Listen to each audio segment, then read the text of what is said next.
Fechou.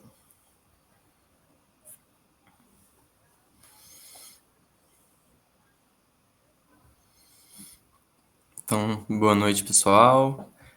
Estamos aí começando agora o nosso quinto encontro do grupo de estudos do Centro Socialista Primavera dos Povos de Ribeirão Preto.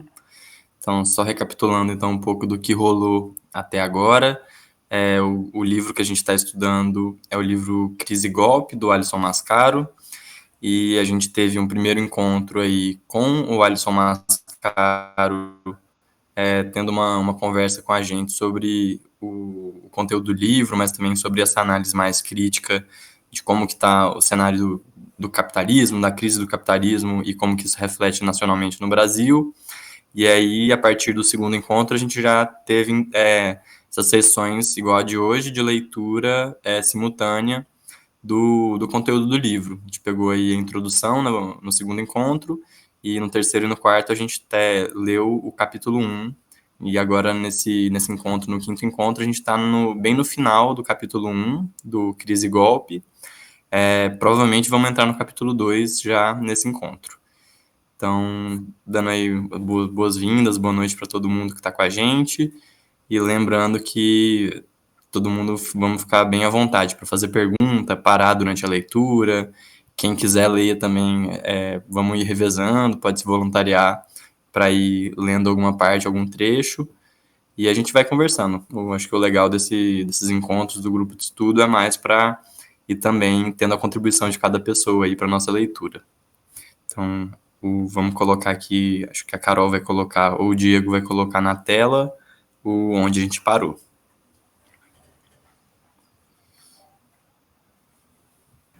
Apareceu, gente, para vocês? Apareceu. Show de bola. Começar do segundo parágrafo. Beleza. Posso começar a leitura e aí a gente para e vai revezando? Show. Beleza. Então, vou começar aqui do segundo parágrafo. Vamos lá. Proponho em minhas obras, particularmente em filosofia do direito, que a compreensão contemporânea da filosofia do direito se estrutura por 3 caminhos. O primeiro deles, o dos juspositivismos. O segundo, o dos não juspositivismos. O terceiro, das filosofias do direito críticas. A primeira das leituras é errônea e falseada. A segunda, relativamente verdadeira, embora incompleta e frágil de proveitos. A terceira, alcançando então a determinação específica e a materialidade do direito, fornece os subsídios científicos para que se possa compreender seu papel na sociabilidade capitalista. Com base nesse quadro, podem-se perceber a limitação e a tragédia do pensamento político e jurídico juspositivista das esquerdas brasileiras, que são aqui um caso da própria esquerda mundial, ressalvadas raras exceções. Os juspositivismos dominam a formação teórica dos juristas pelo mundo.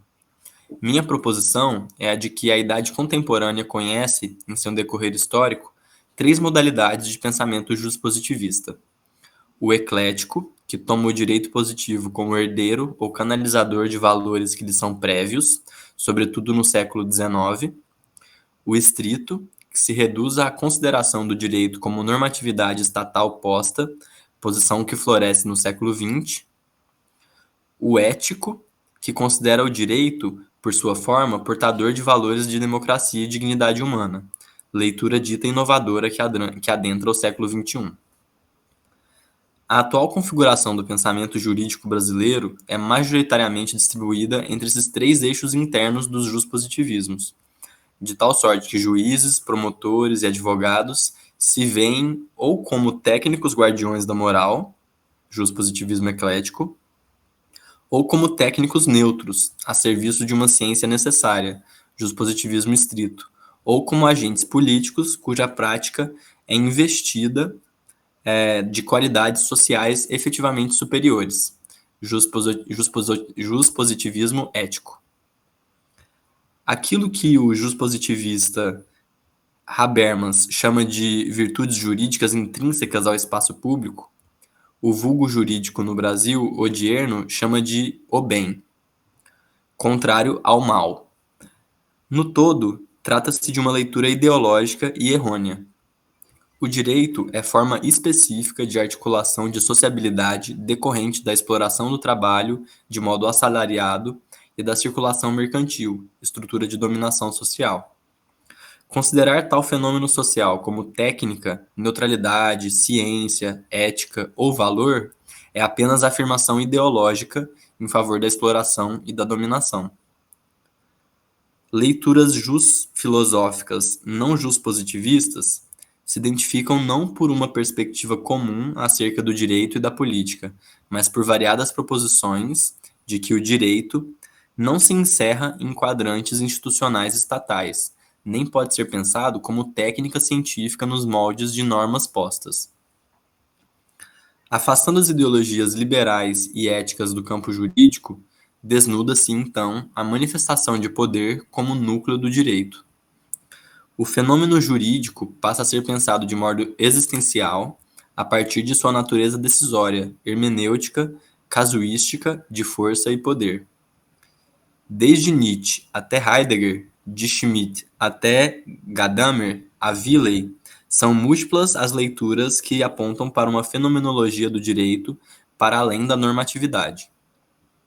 Não há que se falar aqui de um direito ideal, normativo ou legalista, mas de uma juridicialidade efetiva, plantada no solo do poder, do preconceito, da decisão soberana.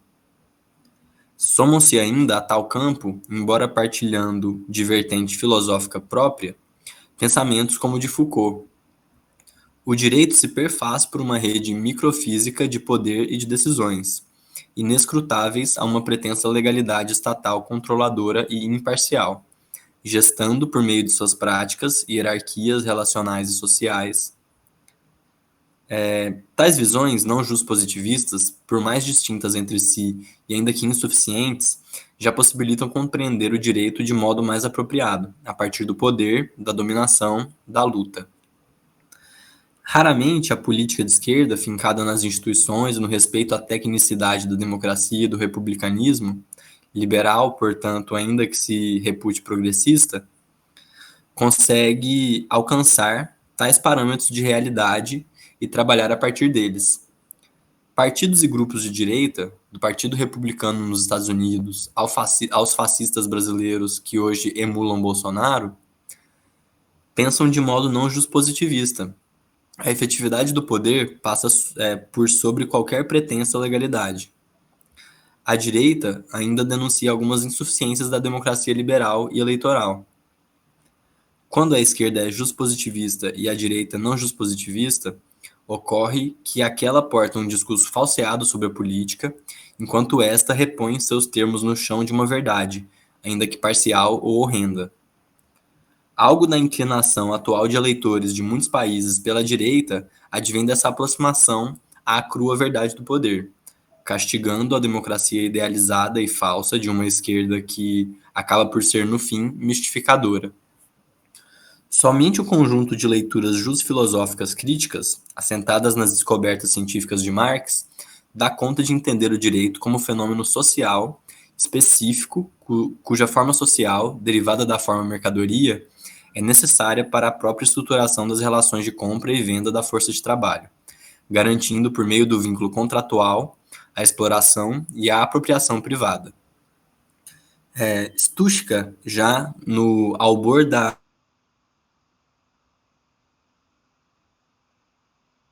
a luta de classes. Jamais uma tecnicidade imparcial ou a igual disposição de todas as classes. No entanto, foi Pachucanes quem alcançou a compreensão da forma social do direito como forma de subjetividade jurídica. Toda realidade jurídica, então, é capitalista. Não apenas o domínio do direito pela classe burguesa torna o direito burguês. A própria existência da forma jurídica constitui a sociabilidade capitalista. Por direito, o capital é do capitalista e não dos trabalhadores. E o são também, por direito, a prisão, e a segregação dos indesejados. Tudo o que circula só se faz mediante deveres e obrigações. O mundo da mercadoria é jurídico. A equivalência a tudo preside. Não há outro direito que não o capitalista. Outras sociedades tiveram e terão outras formas de regulação, que podem até denominar-se direito, mas não são uma forma social de subjetividade jurídica. Nenhum modo de produção que não o capitalista regula seus vínculos intersubjetivos pela forma do direito. Nessa chave, então, fundam-se as leituras críticas do direito.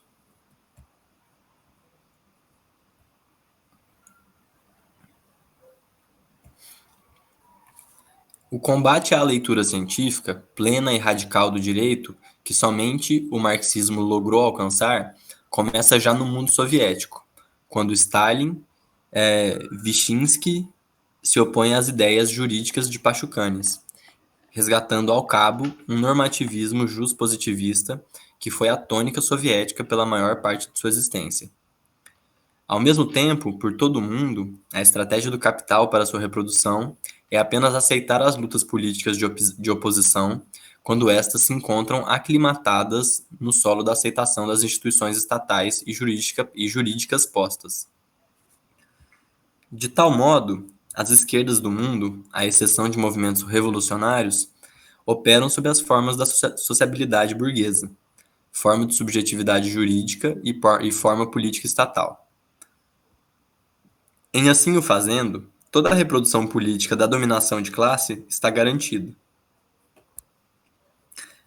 Em Estado e forma política, insisto na ideia de que o Estado só pode ser compreendido a partir de sua historicidade e sua especificidade. É preciso ultrapassar a noção do Estado como mera arena política de forças em disputa. É verdade que ele se apresenta imediatamente assim, mas sua forma de arraigamento social é em si uma forma capitalista. Assim, o Estado não é burguês apenas quando seus governantes e seus burocratas são burgueses ou governam em favor destes. Ele é burguês pela forma. Um poder político terceiro aos agentes da sociedade em interação somente se estabelece quando a exploração de classe capitalista se assenta.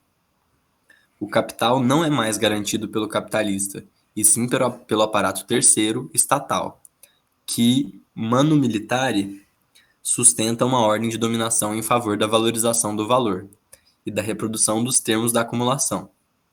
Todas as conquistas e as múltiplas variantes políticas dentro dos estados contemporâneos são modalidades possíveis de sociabilização capitalista. Ditaduras e democracias, continuidades legais e golpes, exploração contratual e expoliação. Em todos esses termos, há a dinâmica do capital.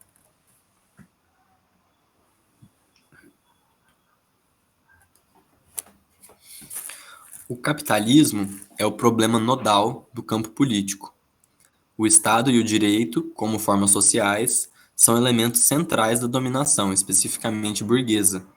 Disso decorre que as lutas sociais, quando se aferram ao republicanismo, ao respeito às leis e às sentenças, à liberdade de opinião da burguesia, à democracia, não conseguem outra coisa a não ser subsumir-se aos termos da própria reprodução capitalista, ficando à mercê de suas crises inexoráveis e de suas estratégias tanto de manutenção quanto de fratura da ordem burguesa.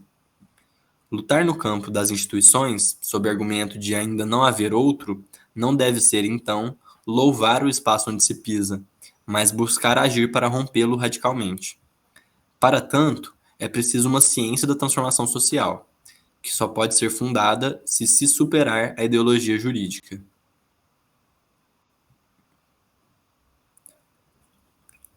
A crise da forma mercadoria e da valorização do valor, tragando junto a si a crise da forma política estatal no Brasil, encontra uma afirmação da forma jurídica e da ideologia jurídica como substrato, tanto das forças governantes e judiciais usurpadoras quanto das usurpadas.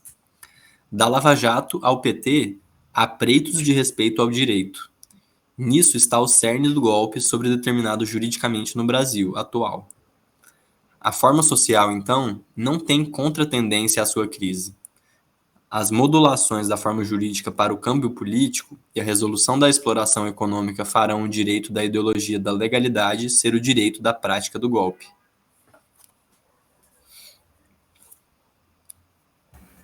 Acho que a gente pode dar uma paradinha, né? Antes de começar. Legal. Alguém tem algum comentário? Acho que depois a gente já vai para a conclusão.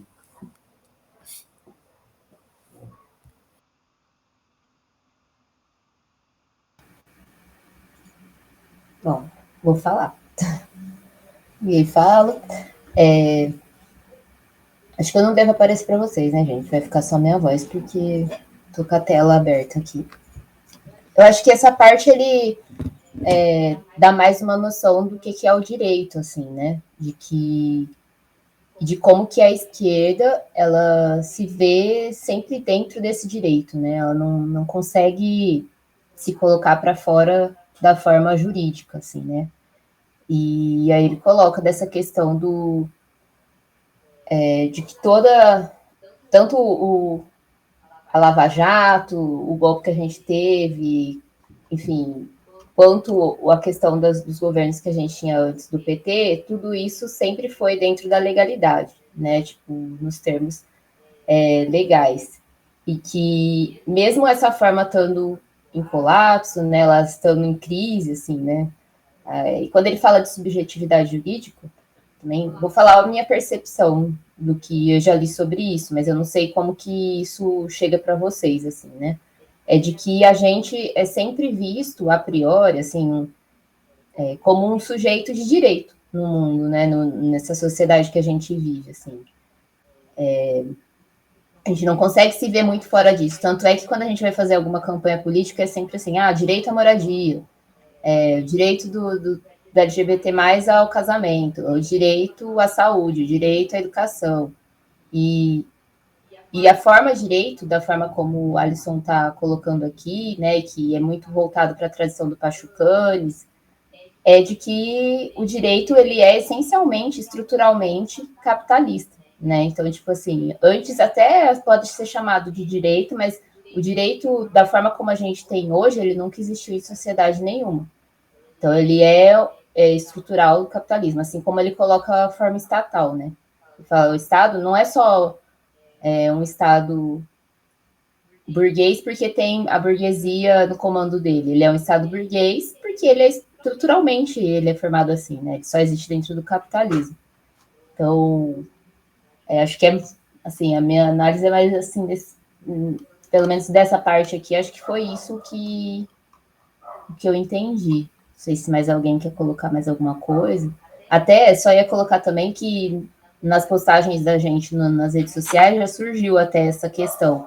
Uma que a gente fez falando o Estado que é capitalista, e aí veio um questionamento até de uma pessoa perguntando, mas o Estado ele é sempre capitalista? Não existia Estado em outras sociedades? E aí, tipo, de acordo com o estudo do Alisson, assim, né, das leituras do professor Alisson, para mim é uma leitura do marxismo mesmo, né?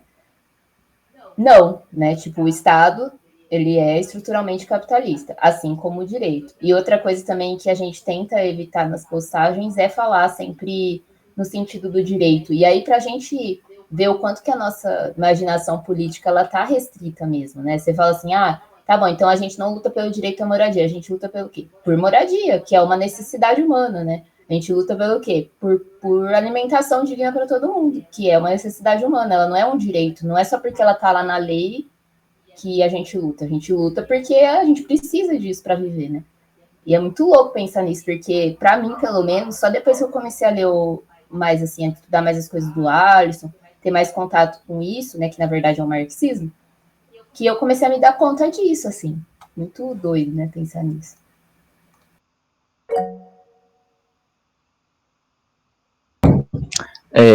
Posso embalar um comentário aqui? Aproveitando até o que a Ana falou, eu comecei a me politizar, né? Eu considero me politizar nessa pandemia. E até então, mesmo estando dentro da universidade, eu não fiz direito, né? Eu fiz matemática. Mas para mim sempre a percepção foi de que o direito ele é indissociável, assim, minto, o direito ele é totalmente dividido da ordem econômica social, né, meio que como um regulador, alguém, como posso falar, neutro, né, nessa relação. Só que é difícil sair dessa concepção sem estar muito com vontade de ler, né, Alisson Mascaro, por exemplo, ou assistir vídeos com uma visão marxista da sociedade. E assim, com certeza, meus amigos, por exemplo, que cresceram comigo, não tem como ter essa visão crítica na faculdade, por exemplo, que é um espaço onde se debate, né, ideias e construções. E, bom, era isso. E eu queria ler também, caso o João Pedro quisesse aí revezar comigo. Show de bola. Vamos revezar. Eu só vou fazer um comentário também, que realmente eu concordo muito com o que você e que a Carol falaram. Eu acho que, assim, é meio que um pensamento de senso comum de que o direito, ele existe para todo mundo, né? O direito, ele é, tipo, é o direito universal, essa coisa de direitos humanos universais e tal. E só que é muito o que a Carol falou também, né? De que, na prática, existem condições materiais muito diferentes e que essas condições materiais são que vão determinar, na verdade, quais são as condições de vida das pessoas, né? Então, assim, e sei lá, acho que uma coisa que vez ou outra é postado até um pouco mais para a mídia um pouco mais liberal, uma crítica do direito falando, por exemplo, sobre quando existia, quando no Brasil a escravidão era legal por direito, sabe? Então, tipo, a questão racial, ela foi uma questão que, assim, era legal, mas hoje em dia a gente olha para isso com os olhos de que ter escravos é algo eticamente errado, é algo imoral, mas era algo que era legal na época e era protegido pelo direito, inclusive, de propriedade, né? Então, assim, não é porque algo é permitido por lei, como o apartheid também, né, nos Estados Unidos ou na África do Sul, que faz daquilo como é que fala, algo que vai trazer o melhor para a sociedade, né? A gente tem que ter realmente essa visão crítica, assim, do direito. E um ponto que eu achei muito forte, assim, nessa trecho que a gente leu agora, é o que o Alisson escreve sobre como a direita, não só no Brasil, mas em outros lugares do mundo, ela já conseguiu sair um pouco dessa ilusão de que o direito é uma ferramenta neutra e de que o direito está ali para o melhor da sociedade, e inclusive usa isso para, como é que fala, radicalizar os setores da população, então, com essa radicalidade mais proto-fascista, assim, para criticar as próprias instituições vigentes, né? Então é muito doido que você vê aí toda semana o Bolsonaro e as pessoas bolsonaristas bem fiéis criticando o STF, criticando as instituições jurídicas assim, do Brasil, e por outro lado você vê uma esquerda que está sempre defendendo a democracia, mas essa democracia abstrata, ideal, como se fosse algo tipo, perfeito, intocável, assim, sabe? Em vez de defender o que seria mais caro à esquerda, do que seria realmente a vida concreta e objetiva das pessoas, né? Em vez de defender um direito ali abstrato, defender que realmente as pessoas tenham moradia, tenham alimentação, inclusive uma ferramenta que como é que fala, não permite com que isso aconteça é o direito de propriedade, né? Num país que a gente tem uma concentração de latifúndio, uma concentração de terras tão grande, tá tipo, estritamente ligado à situação de fome que a gente vive, né? Então, achei um ponto muito forte, assim, de como que às vezes a gente vê que a direita é mais crítica ao próprio sistema, assim, falando, do que a própria esquerda, né?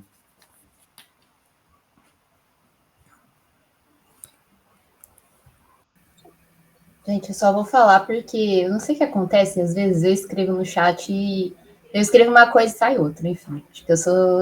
Tem umas palavras que são cerceadas aí. Eu coloquei que isso é ideologia, né? A questão de que a gente estava falando, né? De como que a gente não percebia isso, né? E a partir de acesso a um determinado conhecimento do marxismo, tudo a gente começa a perceber, né? Enquanto pessoas próximas a gente não conseguem ver. E a questão da ideologia mesmo, né? Que a gente está submerso nela, né? Mesmo pouco ou muito, mas a gente está todo mundo meio que imerso e não tem muito como escapar, assim. E outra coisa, eu ia só pontuar essa questão que o João falou, que eu também esqueci de falar a hora que eu estava comentando, que é essa questão fundamental da gente perceber que a direita já está deixando de mão do direito, né? Enquanto a gente insiste nessa ideia, né? E aí a direita vem com o fascismo, né? E até por isso que dentro do marxismo, enfim, da esquerda revolucionária, a gente fala que para combater o fascismo, só o socialismo, né? Porque o socialismo também ele vem aí numa crítica do direito e da democracia, mas num viés propositivo, né? Enquanto o fascismo ele simula, né? Assim, simula que está fora disso, estando dentro, né? Mas de uma forma destrutiva, assim, também interessante. É isso.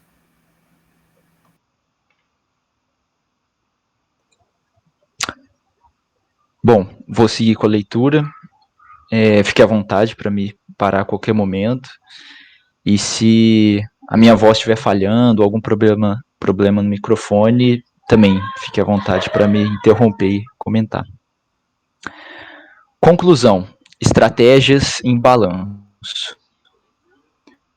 O atual golpe, com o fracasso de mais uma estratégia politicamente indutora do capitalismo brasileiro, é tanto sintoma de uma insuficiência própria das posições estatal e burguesa do país nos âmbitos interno e internacional, e no arranjo de suas frações burguesas, quanto uma específica homogeneização de possibilidades e interdições, funcionalidades, disfunções e repressões da acumulação em modos de regulação capitalistas pós-fordistas.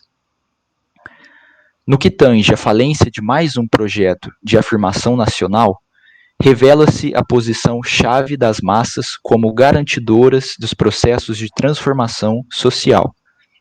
Exatamente sua desmobilização e o descuido com sua formação ideológica, do que resulta sua constituição sob moldes conservadores e reacionários, implicam a queda do único bastião que garante solidez a movimentos de mudança dos padrões econômicos e políticos.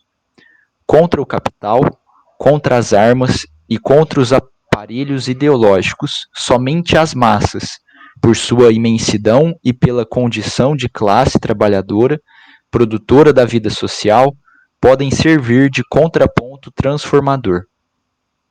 Abandoná-las e não as formar politicamente é decretar o fracasso de qualquer ação superadora das condições da sociabilidade presente. Os reiterados golpes a governos e políticas progressistas pelo mundo são indícios de que uma ação revolucionária é sempre a guarda e a última ratio de qualquer câmbio social duradouro. Afirmo que a conjunção entre forma mercantil e forma política estatal, no caso brasileiro, resulta em um arranjo de insuficiência para o pleno desenvolvimento capitalista, em uma contradição para as estratégias de transformação socialista. Quanto à segunda dessas possibilidades, a contradição das formas, rejeito com veemência que se tenha visto, no panorama brasileiro do petismo, algo que pudesse se inscrever como luta socialista.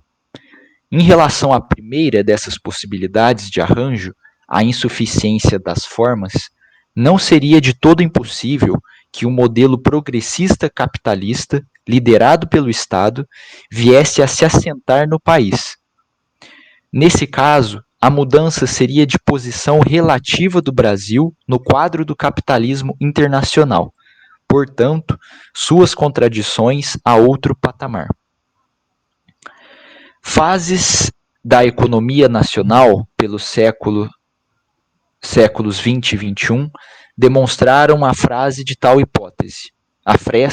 hipótese, uma vez que seus desmontes quase nunca foram naturais. mas mediante oposição e golpe. Ocorre que essa constante baixa capacidade de resiliência em face de investidas contrárias é que leva a compreender a demanda por si por uma envergadura política maior que as engendradas até agora na história do país. O golpe contra o modelo de desenvolvimento capitalista liderado pelo Partido dos Trabalhadores representa a fragilidade e a insuficiência das estratégias de acomodação entre classes e frações e do mecanismo estatal de indução econômica do capitalismo nacional. Tal quadro, cujas dificuldades, em que pesem seus particulares, repetem algo de outro modelo, o de Vargas, Juscelino e Jango, demonstra que a ausência de um amálgama entre Estado, classes, instituições políticas, meios de comunicação de massa, ideologia e cultura nacional impede a formulação de substratos capazes de perenizar políticas. Estas, quando despontam, são rapidamente combatidas por setores conservadores e concorrenciais afetados, nacionais e internacionais. Uma estratégia nacional capitalista progressista só poderia surgir com um amálgama muito distinto entre nicação de massa, campos jurídicos e militares. Sua âncora são as massas. Para esse bloco histórico, é necessário forjar outro grau de interesses, visões de mundo, sociabilidade.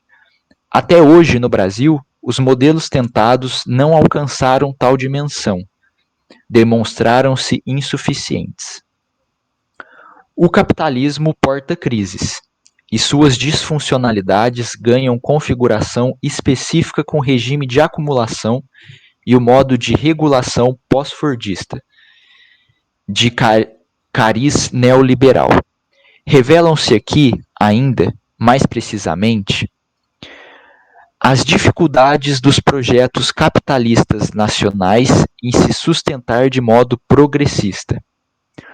O enfraquecimento relativo das decisões políticas estatais diante dos movimentos dos mercados, o agravamento das misérias sociais, do perecimento do bem-estar social e a majoração das repressões demonstraram, ao cabo, que se o modelo de capitalismo de consumo inclusivo ou desenvolvimentista postulado pelas ditas esquerdas nos governos estabelecidos é uma hipótese, combatida sempre por seus opositores, ela deve ser tomada. Acima de tudo, e então, como a realidade de uma hipótese político-econômico-jurídica e seu correlato e inexorável bloqueio. Isso significa que os planos de indução ao capitalismo não se podem esgotar nas instituições, nas competências estatais, nos mandatos e na democracia como se firma. O bloqueio e a reação, gerando a crise, são seus corolários imediatos. A forma vagueia, então, entre os fios da navalha da insuficiência e da contradição. No quadro presente da modulação das formas sociais, a demanda por um bloco histórico e por uma racionalidade dos agentes sociais em favor de um capitalismo progressista tem pouca possibilidade de prosperar perante as estratégias efetivas de acumulação e regulação social. Se isso se toma como promissor, receituário estatal para a situação de queda moral ou imperícia das lutas até aqui postas. A crise capitalista não surge apenas de uma reiteração de estratégias falhas, o que geraria a esperança de que uma acertasse imperiosamente, de tal sorte que se diga que o remédio da indução política ao capital é bom. É na tentativa de ingeri-lo que sempre se erra. Da Rússia ao Brasil, dos países árabes à América Latina, as décadas neoliberais têm feito escombros por meio de perseguições e quaisquer lógicas políticas autônomas. É até possível que, virtualmente, algumas tentativas não venham a falhar, mas a fraqueza é o próprio sintoma das estruturas históricas presentes. Muito mais que eventuais estratégias de governabilidade por sobre o capital, ainda, e mais uma vez, é o capitalismo que está em xeque. Vive-se, ao fim e ao cabo, exatamente uma crise que é do capitalismo. Não se busque, idealmente, o mecanismo político, jurídico ou social de sua recuperação ou salvação. O capitalismo é a crise. Vive-se hoje no Brasil um golpe. Não se busque oniricamente o restabelecimento da ordem jurídica. O republicanismo, a legalidade e a democracia não são golpeados só de quando em quando. O Estado e o direito são o golpe. São a forma social pela qual o povo não toma o poder nem a condução de seus afazeres produtivos e suas possibilidades econômicas diretamente nas mãos. Vive-se um reacionarismo de valores e de sociabilidade. Não se busque pontuar o retrocesso apenas para que o futuro venha a aprender melhor com o passado. Pouco há de educação diretamente na empíria da dor. O que foi, o que é e o que será são contados por uma máquina de aparelhos ideológicos nas mãos do poder do capital. Tomem-se os aparelhos e se os transformem, e não simplesmente se lhes peça que no futuro reconheçam seu erro e nosso acerto. Há 100 anos, a sociabilidade já poderia ser outra. No entanto, não há linearidade nem teleologia no devir social.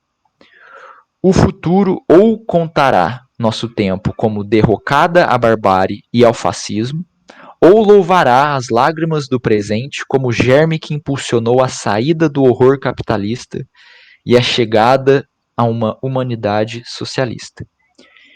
Isso se cambiarmos as formas de sociabilidade. O presente vive mais uma das dolorosas crises da longa travessia da história. O capitalismo é uma reprodução imperfeita, mas onde há falha, há luta. Acho que dá para dar uma paradinha, não sei. Alguém quer comentar alguma coisa?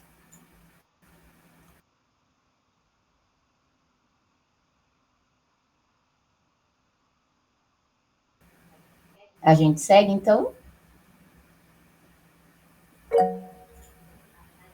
Vai lá, João. Eu quero fazer um comentário. Eu sempre acho legal esses comentários do Alisson Mascaro sobre como que no Brasil foi falho esse projeto de uma gestão progressista, uma gestão diferente do capitalismo, né? E aí ele teve um trecho do livro agora que ele falou, né, que para conseguir ter esse controle interno, esse efeito indutor da economia, é necessário que tenha essa articulação muito grande entre o Estado, entre as instituições, entre a mídia, e aí que ele coloca como âncora principal entre as massas também, né, de ser algo popular, assim. E eu acho muito doido que, assim, eu vejo, por exemplo, o que a gente tem visto desde, sei lá, 2013, quando a gente teve essa volta das pessoas para manifestações de rua, assim, essa coisa dessa adesão mais forte, principalmente da juventude, e que acabou polarizando muito, sabe? Ou pro lado, sei lá, de, mais de esquerda, ou para um lado mais de direita, que acabou gerando, desde o MBL até esses movimentos mais bolsonaristas e tal. E é muito doido como esse poder da mídia influencia muito, né, nas nossas vidas cotidianas, assim.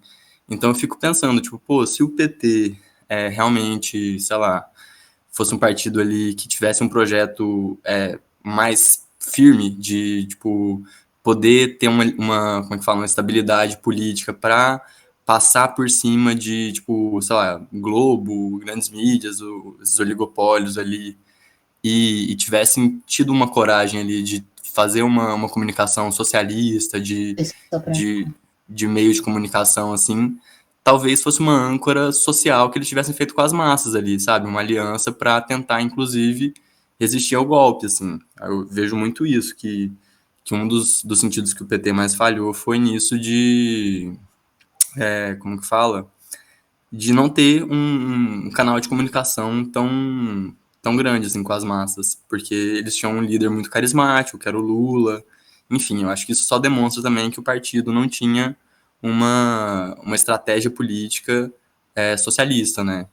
Eu acho doido, assim, o que o Alisson fala no livro de além do direito, além das instituições, porque eu acho que a gente tem que ter, tipo, esse pé no chão de saber que, cara, se a gente vai ter um governo revolucionário, um governo socialista num país, tipo, igual o Brasil, que há séculos é dominado por elites locais, oligarquias e também tem a dominação estrangeira, né, imperialista, cara, é imprescindível que se quebre aí essas leis como é que fala, desse direito justo positivista e sei lá, eu vejo, inclusive, essa falha também em relação ao PT não ter tido, acho que uma relação mais forte com a ditadura, assim, sabe, do que, sei lá, de a gente não ter superado essa ferida ainda também. Então, sei lá, acho que fiz esses comentários, tipo, mais com coisas que vieram passando na cabeça lendo essa parte aqui, mas eu acho que, tipo, a questão central é realmente isso de como ter o apoio das massas, né? Tipo,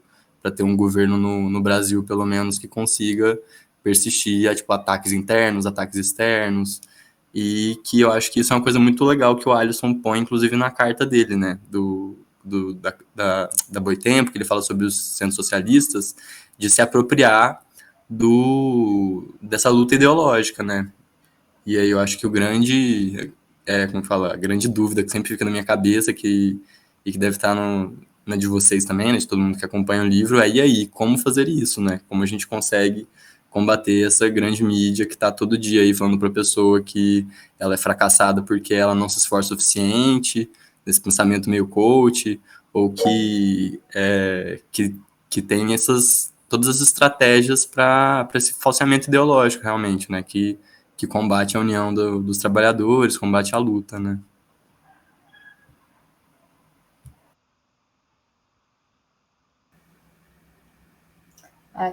Só vou falar também rapidinho em cima do que o João falou, que concordo muito, assim, com as coisas que ele colocou e com o que o Alisson coloca de análise, né, tanto com que eu estou vendo nesse livro, quanto o que ele colocou na carta dos centros, né, porque os centros socialistas, eles foram pensados muito com base nessa questão da luta ideológica, né, e aí, quando a gente pensa assim, né, que a gente não detém os meios de comunicação na mão e, enfim, parece quase impossível, assim, né, mas uma coisa que o Alisson fala um pouco na carta, mas que a gente já teve a oportunidade de se reunir com ele online algumas vezes e também ouvir algumas coisas que ele fala, a proposta do centro, ela fala até que é humildade de propósitos, né? Não, que é humildade... Agora eu não lembro, acho que é humildade de propósito, grandeza de ação, acho que é. Porque a ideia é de pequenos núcleos mesmo, assim, da gente... E a ideia é de se espalhar, né? Por isso que o formato do centro, ele é bem simples, assim, no fundo. Porque não precisa seguir uma forma específica, qualquer um, igual a gente é o Centro Socialista de Ribeirão Preto. Mas não necessariamente a gente precisa ter um só. E se alguém quiser fazer um outro, não necessariamente vai ter que surgir do nosso, né? Tipo, eu quero fazer um aqui no meu bairro que é mais perto para mim. Enfim, quero pensar uma coisa aqui. Então, assim, fica uma coisa fácil de disseminar, assim, né? E de ter como uma âncora a questão do socialismo, né? De bater na tecla de que aqui não é democracia, não é só... Aqui não é um centro democrático, um centro progressista, mas é um centro socialista. Então, de certa forma, é começar, mesmo que a gente erre em análise ou erre teoricamente mesmo, mas a gente começar a disseminar isso, tipo assim, levar pelo menos a palavra socialista de uma forma que ela não seja tão mal vista. E assim, não sabemos, né, se isso vai dar tanto fruto, enfim, se é uma ideia que vai morrer, ou que a nossa luta é para que não, né, mas e para que a gente consiga alcançar cada vez mais pessoas no Brasil inteiro, Mas não deixa de ser uma iniciativa, assim, né? Diante da impossibilidade do maior, né? E eu concordo muito com a análise do João também a respeito da regulação da mídia e da questão da mídia ainda estar com a elite, né? Assim, de ainda estar com as 5 famílias, sei lá, não sei exatamente o número de famílias, mas é tipo dá para contar com os dedos das mãos, assim, né? Quem que domina. Isso é um absurdo, né? E, enfim, era mais ou menos isso, assim, né? Que eu ia falar. A gente tem as redes sociais também, que é uma coisa que a gente tem dificuldade também, né? Enquanto esquerda, e principalmente esquerda radical, de estar conseguindo o engajamento que a gente gostaria, né? Aí o Alisson até, numa das reuniões, acho que foi com a Kim Ribeirão, a que ele fez com a gente, que ele colocou do YouTube, né? De quando o YouTube morreu, assim, porque que a esquerda não se apropriou do YouTube enquanto uma rede, assim, né? Meio que mais ou menos isso que ele falou. Tipo, a gente tem uma rede social alternativa, ou algo nesse sentido. Porque dentro dessas redes a gente sabe, a gente está ali ocupando espaço e tudo, porém com um acesso bastante limitado, com uma divulgação e um alcance bastante limitado, né?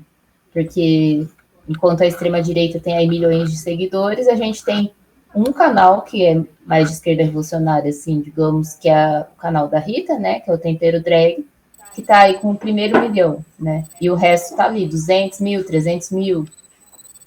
É isso, assim. Carol. Oi, Fátima. Agora que eu percebi que meu microfone estava desligado, que em alguns momentos eu fui e achei que. Ai! O Alisson colocou na nossa reunião, né? Acho que foi o Facebook, viu? Que.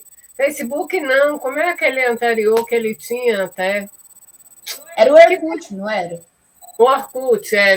Não é errado, era o Orkut, mas ele falou que o fato do Lula não ter ter priorizado, né, esses meios de comunicação, inclusive para no momento em que ele foi preso, me lembro bem das palavras dele, ser a favor dele de estar lá publicando, né, de estar mostrando o que estava ocorrendo a favor do próprio.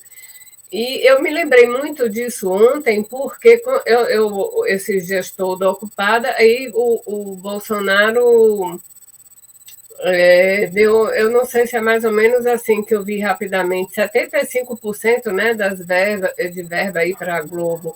Aí, eu só me lembrei da fala, né, de como você não ter esses meios de comunicação, quer dizer, já estava em mãos da direita, agora você pense num momento crucial desse, quer dizer, se a Globo é o que é, com o dinheiro jogado todo lá do governo, mas aí é a falha da esquerda, né, que nunca previu, nunca pensou, acho que chegasse a esses descaminhos, né? E aí a gente vai sofrer muito com isso, porque só vai piorar, né, esse processo eleitoral, porque você jogar toda uma verba em cima de uma rede de televisão que não está a serviço da esquerda. Exatamente. Agora, você falando, até lembrei que eu vi uma notícia também, acho que foi hoje, do Facebook também, que eles não vão tomar os mesmos cuidados que tiveram e regulamentações que tiveram nas eleições dos Estados Unidos aqui no Brasil. Foi alguma coisa nesse sentido que eu vi. Uma notícia, não sei se mais alguém viu. E é isso, assim, vai ser aquele show de horror de novo, né? As eleições. Eu acho mais se aproximar. Eu ia dizer isso. Eu acho que, eu não sei, os horizontes, até porque tudo caminha, né? A gente acabou de ler isso, a gente não falar de sociabilidade capitalista, está ali atrelado ao Estado de Direito e nada vai ser dado de bandeja para a esquerda, e uma esquerda também que tem um posicionamento controverso, né? Que não é revolucionário, não foi, não é, e está até mais para lá do que para cá, né? Então, eu não sei. Vejo assim, um grupo aqui na Bahia, é uma festa, né? Todo mundo dá Lula como eleito, porque a Bahia, tradicionalmente, é de esquerda, né? E Lula sempre foi muito presente, mas aí eu perguntei, né, para os companheiros, e aí, o resto do Brasil? O resto do Brasil não é Bahia. E as coisas não tem nada de inocente, não. A gente vai ver dias aí terríveis pela frente, né? Aqui é muito otimismo, mas algumas pessoas, como eu, ficam quietinhas assim, olhando que a gente tem um gigante aí pela frente, uma luta inimaginável. Isso é que eu penso. E agora, quando eu li essa aqui, ele jogou a verba toda diga aí, gente, acho que é publicidade, eu não li a matéria. Para a TV Globo, eu digo, e aí danou-se. É isso que eu ia dizer. Eu anotei muita coisa, porque como eu não sou do direito, fiquei anotando ali, filosofia do direito, o que é jus positivista, não jus positivista, não sei o que, querendo entender muita coisa. Mas também, se a gente for adentrar nisso, não fecha capítulo, e a questão toda é essa, que tudo está atrelado, né? Estado e direito caminham juntos e produzem o que é do interesse deles, infelizmente. Isso, é isso, Garibaldi, isso mesmo. É porque eu vi como é que diz a chamada, né? Mas não li. Então, só pela chamada já amedronta, né? Amedronta no sentido de que as coisas vão afunilando e vão ficar cada vez mais difíceis, né? Mas eu vi a fala de Lula aqui na Bahia, só para fechar, que ele falou na rádio, em que hoje ele olha para trás e se arrepende de não ter garantido muitas coisas lá para a Petrobras. Mas aí é tarde, a Inês é morta, né? Como diz aqui na Bahia. Se a gente puder fazer um novo começo, se for diferente, mas aí você olha as forças que ele está atrelado, o que a gente vê de revolucionário? Nada, né? Né, Garibaldi? Garibaldi só faz assim, ó, porque não tem mesmo, né? Uma luz assim no horizonte, a gente quer ver, mas tá bem difícil. É isso, gente. Oi, gente, tá dando para me escutar? Tá. Vocês estavam falando agora também, eu lembrei de uma notícia recente, que eu acho que ela condensa muito bem tudo isso que a gente está lendo do Alisson Mascaro, que a gente está discutindo hoje, que é essa liberação de uma PEC de gastos, né, que estão chamando, PEC de voto agora, que foi proposta pelo Bolsonaro para liberar acho que quase 40 bilhões, né, para auxílio emergencial, aumentar e dar vários outros auxílios, declarando que a gente está numa situação de emergência, sendo que agora, né, meses antes da eleição, e isso inclusive fura a lei eleitoral, que seria, tipo, obviamente uma medida de compra de voto, mas passaram por cima, né, sobre essa alegação de que a gente está vivendo uma situação de emergência, o que de fato a gente está, mas inclusive todos os parlamentares de esquerda votaram a favor, porque, né, sobre essa questão de as pessoas realmente precisam de ajuda, mas passando por cima do fato de que isso seria contra a própria lei, né? Então, acho que isso corporifica muito bem essa questão do como a lei, ela não é exatamente algo que nem a gente está vendo essas interpretações que tem de que a lei seria uma defesa da neutralidade, né, uma defesa de algo maior, essas outras interpretações que tinham do direito, e como elas, na verdade, não são, elas são só uma forma de você fazer uma manutenção daquilo que está em falha, como, por exemplo, né, agora a gente está tendo essa super crise, então você vai lá e você coloca um mas dentro de uma lei que permite você fazer aquilo da forma que for necessária para, no caso, manter, né, o poder onde ele está. Então, enfim, eu achei que essa notícia só exemplificou muito bem isso que a gente está discutindo hoje. Pode falar, Carol? Pode sim, claro. Giovana é mais de 40 para tristeza nossa, viu?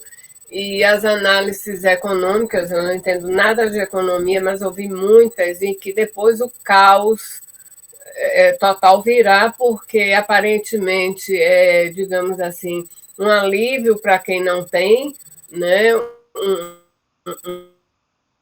Entrar um dinheiro, mas em contrapartida isso é ilusório, porque depois a conta vai chegar e essa conta vai ser terrível. As análises que a gente ouviu. Mas complementando também, Giovana, que realmente a gente fica chocado, eu vi alguém lá que falou que é do direito que existe uma brecha, né, jurídica que permite, embora não devesse existir, mas que tem, que permite que coisas como essa ocorram. E ficou os próprios jornalistas se questionando como é que a esquerda, né, participou de uma coisa dessa. E eles justificam que é porque realmente o povo estava precisando, e se eles não aderissem, o povo ia pensar que eles não queriam, né, que o povo fosse beneficiado.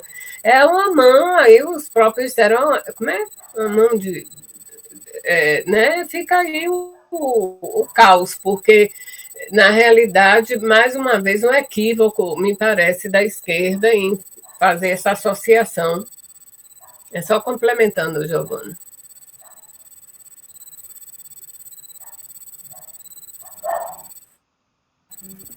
Sim, e acho que uma coisa também... Ai, desculpa, Carol. É só que há um mês atrás, para o presidente, estava tudo bem, não tinha nenhum brasileiro passando fome, e para o PT também dava para esperar para radicalizar as manifestações, dava para esperar as eleições. Agora os dois se uniram para falar que é um estado de emergência para conseguir liberar uma PEC que vai favorecer nas eleições, né? Então, o discurso ele é completamente furado e contraditório. Nossa, eu não tinha visto ainda isso. E fico chocada, assim. Por isso às vezes é melhor a gente nem saber, né, Carol? Porque nem almoçando ou fazendo uma refeição, é melhor nem ouvir essas notícias, porque senão a gente passa mal quando vê. É verdade, porque, nossa, não tem fim, assim, o negócio, né? E quanto mais eu vejo esse tipo de coisa, assim, quanto mais eu vejo as notícias, mais eu tenho, assim, uma descrença muito grande na institucionalidade mesmo, assim. Porque não vai vir daí mudança nenhuma, infelizmente, assim. Claro que a gente quer tirar o Bolsonaro, né, que o Lula seja eleito aí, mas no fundo, a gente sabe que a luta ainda tem muita luta pela frente, né? Ai, não é fácil, assim. Só isso que eu, assim, só um comentário que não é nem um comentário, só um suspiro aqui, porque olha. Porque no fundo essa PEC aí que Giovana colocou, a Garibaldi me ajuda, ela tinha um nome aí, essa PEC inicialmente, que é PEC de quê, meu Deus? Era um nome bem pertinente para tal da PEC, ela teve um nome inicial. Ela não vai resolver, ela só vai piorar, né? Porque um dinheiro desse, e depois mais eu vi aí 300 e poucos milhões desviados de uma verba também da educação, né? Já se descobriu. No fim, gente, se tudo vier à tona, eu vou responder, eu vou dizer a vocês a moda baiana, como dizia Moraes Moreira, o país está descendo a ladeira cada vez mais, né? E é isso. Eu acho que a sociabilidade capitalista ela já chegou a um ponto que ou para e resolve, quer dizer, não para e resolve, né, gente? Tem que... assim, tem um quadro, né, que eu fiquei de monitora lá no Instituto Histórico, em que ele reproduz os vaqueiros, as pessoas do povo que se uniram, né, para o levante do 2 de julho. Aí eu fiquei olhando e me lembrando de Alice, porque quando ele fala assim, quando o povo quer... A revolução pode ocorrer de uma hora para outra, né? Aí eu fiquei olhando aquelas pessoas, porque essa cidade que o quadro retrata, Pedrão, que é próxima à cidade que eu morei. Aí até hoje é um distritozinho, né? Então você vê quando essa coisa tá na ânsia mesmo do povo, tá naquela, né, no limite do humano, as coisas ocorrem de uma hora para outra. E eu fiquei olhando, são os vaqueiros assim se despedindo, né, da família, entendeu? E muito por conta, assim, eu fiquei parada mesmo, contemplando, pensando no que ele fala. Porque eu acho que, de repente, assim, a coisa vira mesmo, porque um gás a 150, né, gente? Quer dizer, como é que um pai de família está dando conta, comida, essa coisa toda? Tá muito difícil. Você vê aqui, eu estou falando de Salvador, né? Cada um de vocês, onde estiver, você passa nas ruas e você vê o contingente de pessoas na rua passando suas dificuldades, é imenso, é enorme. Assaltos cada vez, né? A violência. Então, está aí retratado nessas cenas urbanas. Quem mora no interior ainda pega uma madeirinha, faz um foguinho, planta alguma coisa, e quem mora nas grandes cidades não tem como. Tem um escape, assim, né? Mas é isso, gente. Giovana que me provocou, foi falar das coisas, pronto. Porque a gente traduz o conteúdo do livro nessas coisas que a gente está vivendo. Ela é exemplificada aí, a gente está vivendo tudo isso, né? E a ameaça do golpe, quando ele fala em golpe, eu digo, estamos prestes, que a gente não sabe aí o que vai acontecer daqui para o dia da eleição, né? Quantos golpes vamos passar até chegar lá, né? Sobreviver, eu acredito que a gente vai sobreviver, que quem é de luta vai lá, né? Mas é isso, senão eu vou ficar aqui falando. Exatamente. Continuamos na leitura, gente? Alguém quer colocar mais alguma coisa? Bom, então vou prosseguir. Tá. Pode ser, Ana? Pode sim. Capítulo 2, sobre o golpe.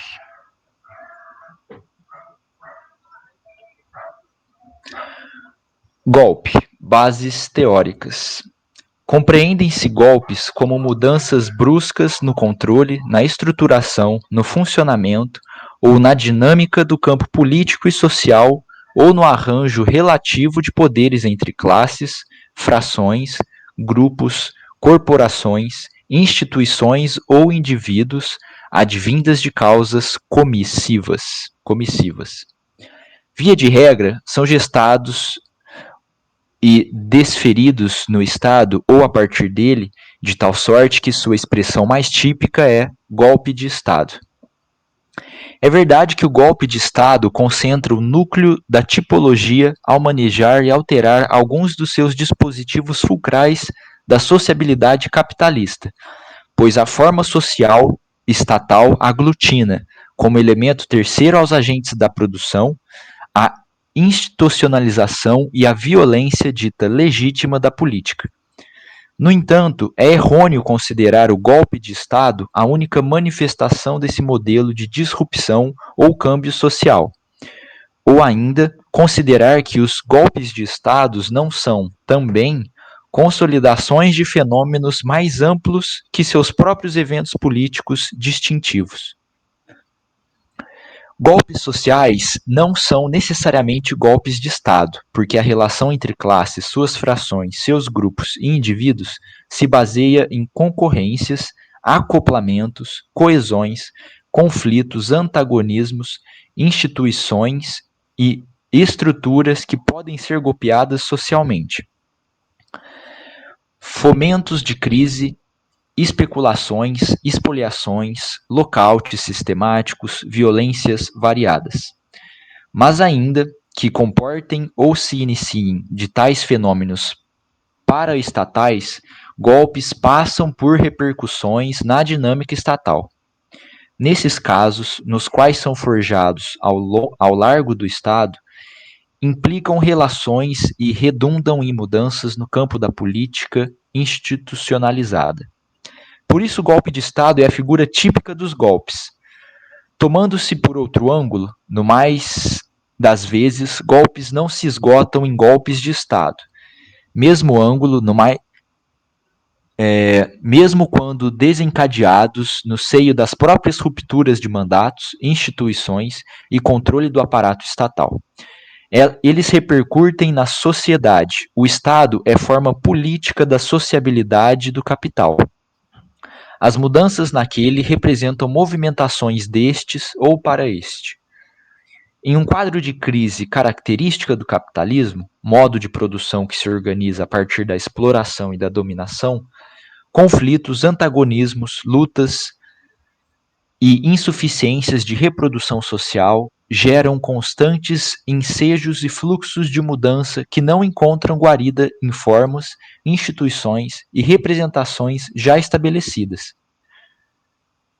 Os golpes são um dos modelos possíveis de configuração da política social capitalista. Sua posição está entre o extremo comissivo da alteração social revolucionária e as quase sempre omissivas ou tendenciais situações de crise e colapso. Os 3 caminhos da filosofia do direito contemporânea são também 3 modelos de compreensão quanto ao conhecimento de golpe. Proponho que a escala de capacidade de entendimento e articulação das determinações sociais pela filosofia do direito revela a limitação ou a abrangência das visões a respeito.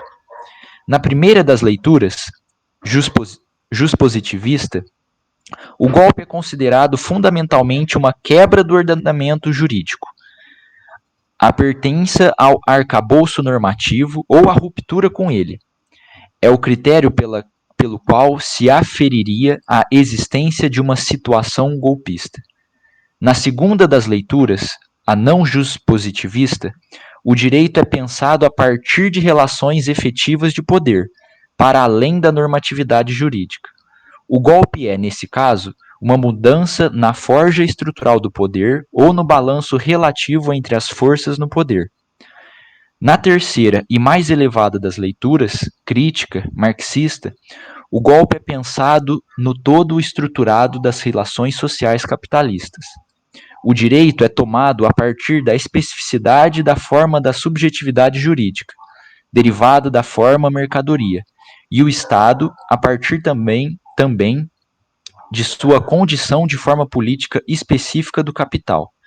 Como direito e Estado são formas sociais determinadas pela forma mercadoria, tal mirada crítica marxista identifica, então, golpes como câmbios advindos da resolução das lutas e das contradições na reprodução social capitalista, concorrencial e conflituosa, no que diz respeito à relação entre classes, frações de classes, grupos e indivíduos.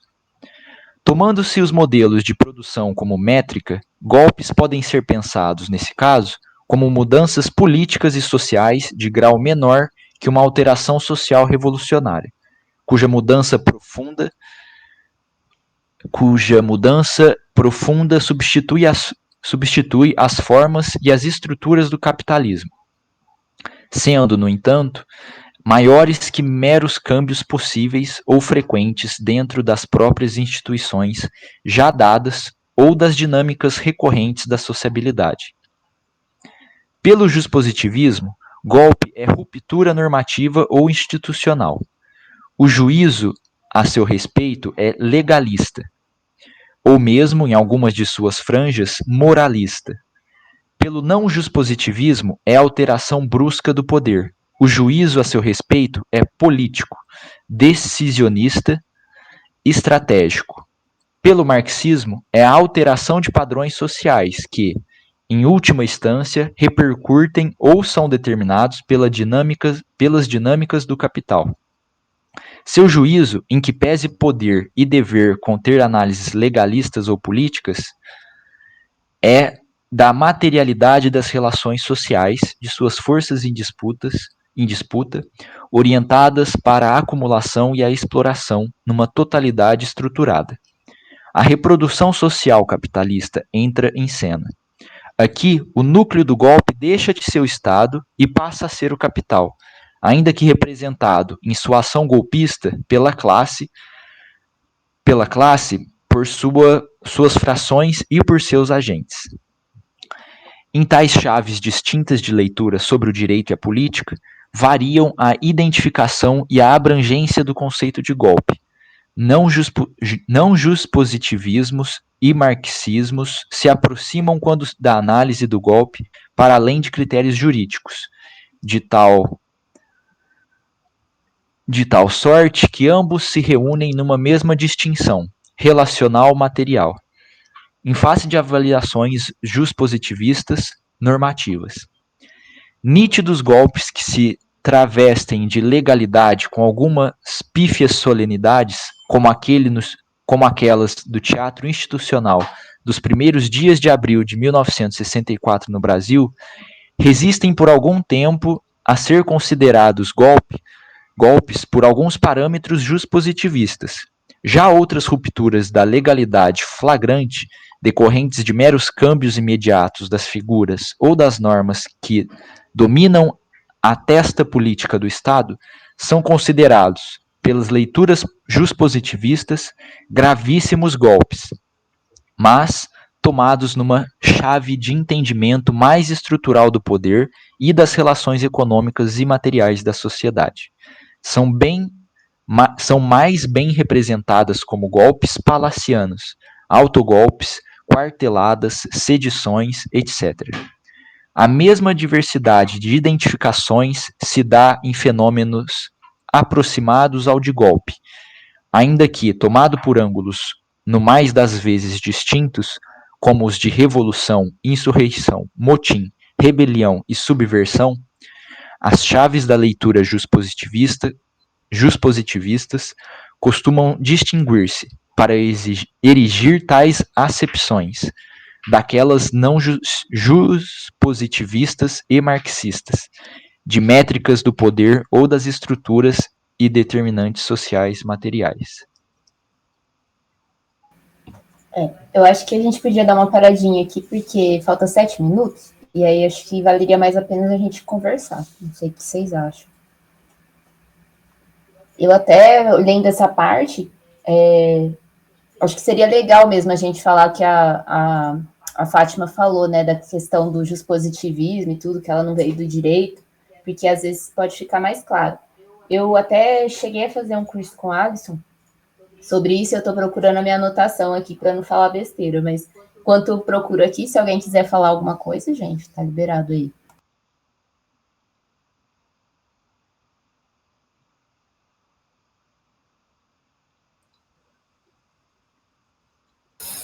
Eu só ia falar que eu tô curioso para saber agora no próxima parte do livro como que ele vai fazer, tirando esse elemento central do golpe, do Estado no golpe, colocando o capitalismo como elemento central do golpe, né? Que ele falou nessa última sessão aqui.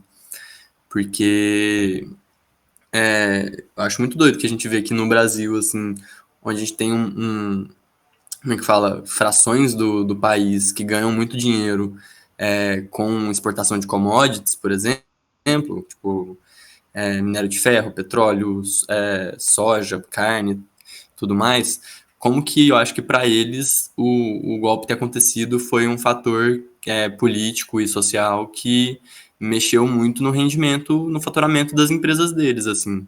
Tipo, a gente tem aí, tipo, uma das coisas, fenômenos econômicos que rolou antes do golpe da Dilma foi que de 2013 para 2014 houve aí uma mudança nos preços de commodities no mercado internacional, os commodities que estavam em alta foram para baixa, e que essa galera que exporta commodity no Brasil perdeu dinheiro, perdeu faturamento com isso, e a gente está vivendo agora, praticamente, sei lá, 10 anos depois, né, de 2013, um retorno da alta dos preços de commodities, né? Então, e junto com a alta do dólar, que hoje está super alto aqui no Brasil, a gente vê de novo essa galera ganhando dinheiro ferrado, assim, exportando, fazendo com que, inclusive, os dinheiros dos produtos exportados, tipo carne, se encareçam dentro do próprio país, não simplesmente porque os custos de produção ficaram mais caros, mas porque a gente está concorrendo aqui hoje em dia com um consumidor estrangeiro que paga em dólar. Então, o custo da carne no país subiu também por causa disso. Então, assim, eu acho que tô curioso mais para saber como é que vai ser entrar nessa parte econômica aí, de tentar entender quem realmente ganha dinheiro com essa mudança política, né?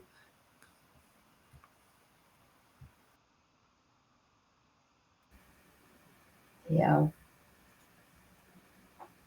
Boa observação, porque Vai ser interessante mesmo entrar nisso. Ô, gente, eu vou compartilhar aqui a tela, um resuminho, que esse aqui nem é do meu curso, acho que foi o Yurian que me passou, para os 3 caminhos da filosofia do direito contemporâneo. Vocês conseguem enxergar? Eu não consigo. Não? Ana. Agora carregou, tava só carregando. Isso. Deu? Deu. Tá, eu acho que dá para ter uma noção, pelo menos mais ou menos, assim, né? Quando ele fala de juspositivismo, ele está falando de uma orientação política mais conservadora, né? E aí ele cita aqui como o filósofo de base o Kant e o filósofo modelo Kelsen. E que o núcleo do direito, no caso do juspositivismo, é a norma, né? E aí, tipo, é a questão da neutralidade, né? Que a gente viu ali, quando fala que o direito é neutro, e aí o pathos, né? Que seria... Enfim, o que isso de afeto, o que isso gera é a indiferença. Aí, quando ele fala não juspositivismo, a gente tem o núcleo do direito no poder, e não mais na norma. O filósofo básico é o Heidegger, o filósofo moderno, o Schmitt, e a orientação política é o reacionarismo, que seria fascismo, né, extrema-direita. E a orientação temporal está no passado, que é sempre um desejo de volta para um passado idealizado, né? E o afeto que gera é o ódio. E quando a gente fala dos caminhos da crítica, o núcleo do direito vai ser a mercadoria, não mais a norma nem o poder. O filósofo de base é o Marx, o filósofo modelo Pachucanes, a orientação política é o progressismo, e a orientação temporal é para o futuro. E aí o que gera de afeto para a gente é a esperança. É uma forma bem reduzidinha, né, de explicação, mas acho que dá para ter um pouquinho de noção, assim, né?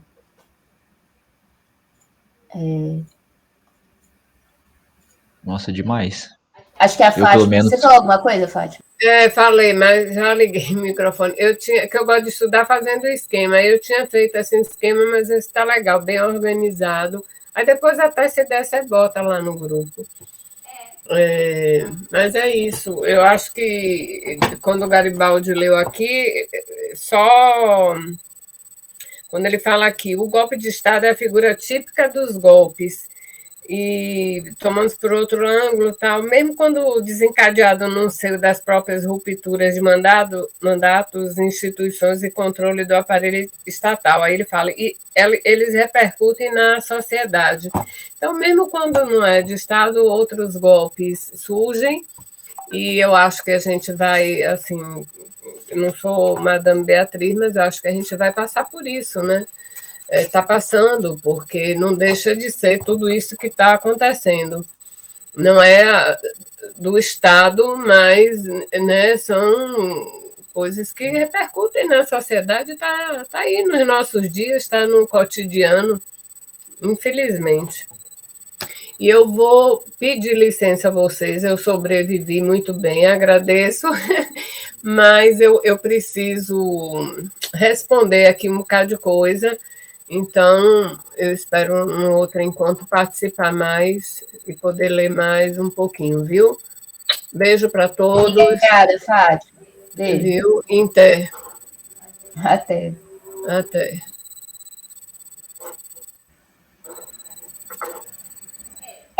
A gente já deu 8h30. Não sei se alguém mais quiser fazer algum tipo de comentário, gente. Estamos abertos aqui. Ou se a gente já encerra. Aí vocês que sabem. Vou mandar lá no grupo aquele quadrinho.